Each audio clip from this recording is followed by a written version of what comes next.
வணக்கம் friends, welcome to Ramani's recipe diary. இன்றைக்கி நாம் கொஞ்சம் வித்தியாசமாக பருப்பு மிளகு கடையல் எப்படி செய்கிறதுன்றதை பார்க்கலாம். இதை செய்கிறதுக்கு முதல்ல நான் 1/4 கிலோ அளவுக்கு துவரம்பருப்பு எடுத்து வச்சுருக்கேன். பெரிய சைஸ் அளவுக்கு ஒரு வெங்காயம் எடுத்து கட் பண்ணி வச்சுருக்கேன். இதுக்கு சின்ன வெங்காயமும் நல்லா இருக்குங்க சேர்த்து செய்தோம்னா. கூடவே 7 வரமிளகாய் எடுத்திருக்கேன். காரம் தூக்கலாக இருக்குங்க இது. மிளகு 2 ஸ்பூன் அளவுக்கு, ஜீரகம் 1 ஸ்பூன், வெந்தயம் 1/4 ஸ்பூன் அளவுக்கு எடுத்திருக்கேன். பெரிய சைஸ் நெல்லிக்காய் அளவுக்கு புளி எடுத்து ஊற வச்சுருக்கேன். பெருங்காயம் 1/2 ஸ்பூன் அளவுக்கு, உப்பு தேவையான அளவுக்கு. நான் பிங்க் சால்ட் யூஸ் பண்ணுறேங்க. பூண்டு, பெரிய பூண்டு 5 பூண்டு எடுத்திருக்கேன், தோல் நீக்கி வச்சுருக்கேன். இந்த டிஷ் செய்கிறதுக்கு பூண்டு கொஞ்சம் அதிகமாக சேர்த்தா ரொம்ப நல்லா இருக்குங்க. பூண்டும் மிளகும் சேர்த்து செய்கிறதுனால நான் நல்லெண்ணெய் யூஸ் பண்ணுறேங்க. இந்த டிஷ் செய்கிறதுக்கு 3 ஸ்பூன் அளவுக்கு நல்லெண்ணெய் எடுத்து வச்சுருக்கேன். இப்போ நம்ம அடுப்பை பற்ற வச்சு ப்ரெஷர் குக்கர் வச்சுக்கலாங்க. இந்த டிஷ் செய்கிறது ப்ரெஷர் குக்கர்லேயும் செய்யலாம், வாணல்லையும் செய்யலாங்க. வாணலில் செய்தால் பருப்பு வெந்ததுக்கப்புறமா புளி சேர்த்துக்கலாம், ப்ரெஷர் குக்கரில் கூடவே சேர்த்துக்கலாங்க. இதுதாங்க சின்ன வித்தியாசம். இப்போ ப்ரெஷர் குக்கர் காஞ்சி வந்த உடனே நம்ம 3 ஸ்பூன் அளவுக்கு எண்ணெயும் சேர்த்துக்கலாங்க. சேர்த்துட்டு கூடவே வரமிளகாய் 7 வரமிளகாய் எடுத்து வச்சுருக்கோம் இல்லையா, அந்த வரமிளகாய் சேர்த்துக்கலாங்க. இந்த பருப்பு மிளகு கடையல் நம்மளோட உடலுக்கு கொஞ்சம் உஷ்ணத்தன்மையை கொடுக்குங்க. அதனால் நாம் இதை மழைக்காலங்களிலும் குளிர்காலங்களிலும் செய்து சாப்பிட்டோம்னா ரொம்ப நல்லாயிருக்குங்க. ரைஸ்க்கு வச்சு கூட நல்லெண்ணெய் இல்லைன்னா நெய் சேர்த்துட்டு சுட சாதத்துக்கு வச்சு சாப்பிட்லாங்க. ரொம்ப அருமையாக இருக்கும்.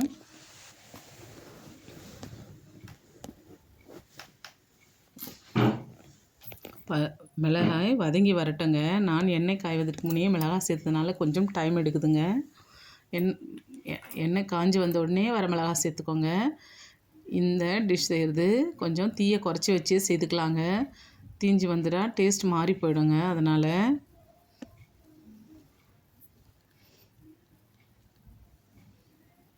கொஞ்சம் நமக்கு கோல்டு காஃப் இருக்கும்போது இந்த மாதிரி இந்த டிஷ்ஷை செய்து சாதத்துக்கு வச்சு சாப்பிட்டோம்னா ரொம்ப நல்லா இருக்குங்க. பாருங்கள், நான் ஜீரகம், மிளகு, வெந்தயம் சேர்த்துருக்கேன். சேர்த்துட்டு ஒரு 2 மினிட்ஸு வதங்கின உடனே பருப்பு சேர்த்துக்கலாங்க.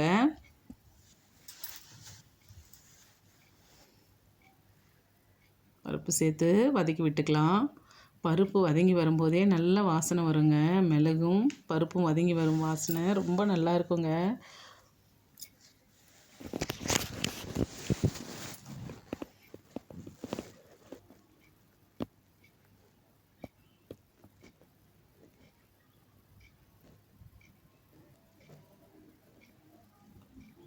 தீயை குறைச்சி வச்சு வதக்கி விட்டுக்கலாங்க. பருப்பு நல்லா கோல்டு கலரில் வதங்கி வருங்க. கொஞ்சம் அந்த வாசனையே நல்லா வருங்க. வதங்கிட்டு வரும்போதே கூடவே பெருங்காயம் சேர்த்துக்கலாங்க.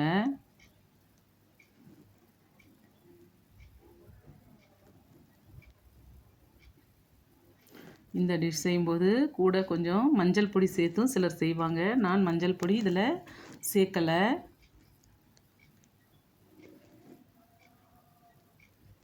நல்லா வதங்கி வருது பாருங்கள்.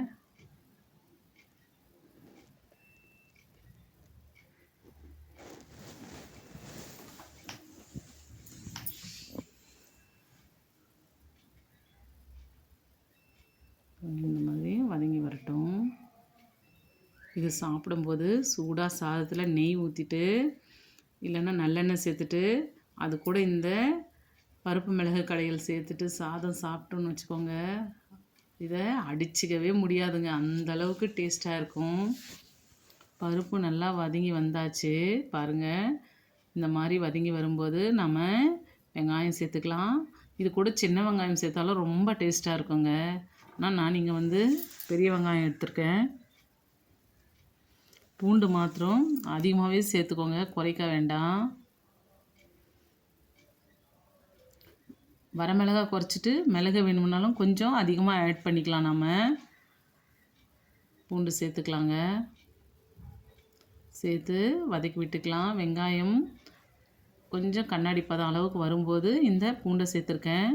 ரெண்டும் நல்லா வதங்கி வரட்டுங்க, சுருண்டு வரணும்.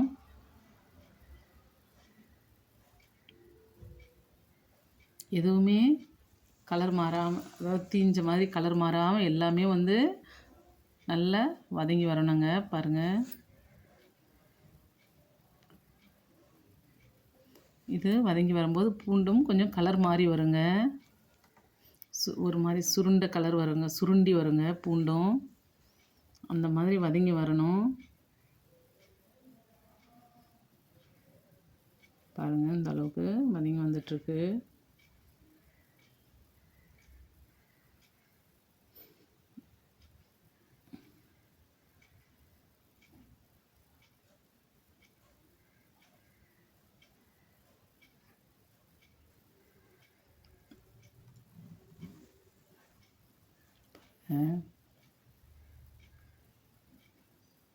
நல்லா வதங்கியாச்சு.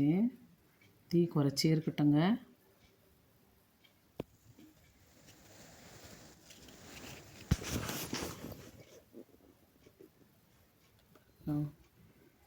ஓரளவுக்கு நல்லா கலர் மாறிக்கிட்டு இருக்கு.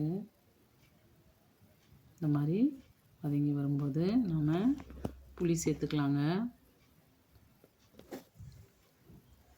கூட நம்ம புளி சேர்த்தாலும் ப்ரெஷர் குக்கரில் வெந்து வந்துடுங்க, ஒன்றும் பிரச்சனை இல்லை. வானலில் சேர்க்கும்போது மட்டும் இந்த பொருட்கள்லாம் தண்ணி ஊற்றி வதங்கி வந்ததுக்கப்புறமா புளி சேர்த்துக்கணும். வெந்து குக் ஆனதுக்கப்புறம் பாருங்கள், பருப்பு நல்லா தண்ணி மேலே வர அளவுக்கு, பருப்பை விட ஒரு இன்ச் அளவுக்கு தண்ணி மேலே வரட்டுங்க, அந்த அளவுக்கு சேர்த்துக்கலாம்.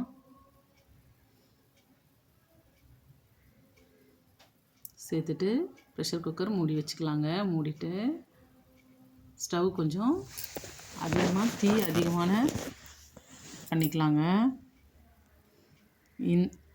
இந்த அளவு வரைக்கும் தீ குறைச்சி செய்யணுங்க. இப்போ நார்மலாக ஹை லெவலில் வச்சுக்கலாம். வச்சுட்டு நல்ல ஒரு 4 விசில் வரணுங்க. ஏன்னா புளி கூடவே சேர்த்துருக்கிறதுனால நல்லா வெந்து வரணும். அதனால் 4 இல்லைன்னா 5 விசில் கூட வரலாங்க. நான் இங்கே 4 விசில் வச்சுருக்கேன்.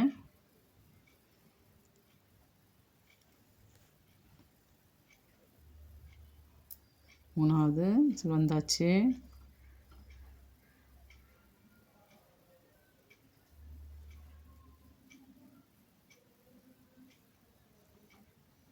பாருங்கள், 4வது வந்தாச்சு. இப்போ ப்ரெஷர்லாம் போனதுக்கப்புறம் நம்ம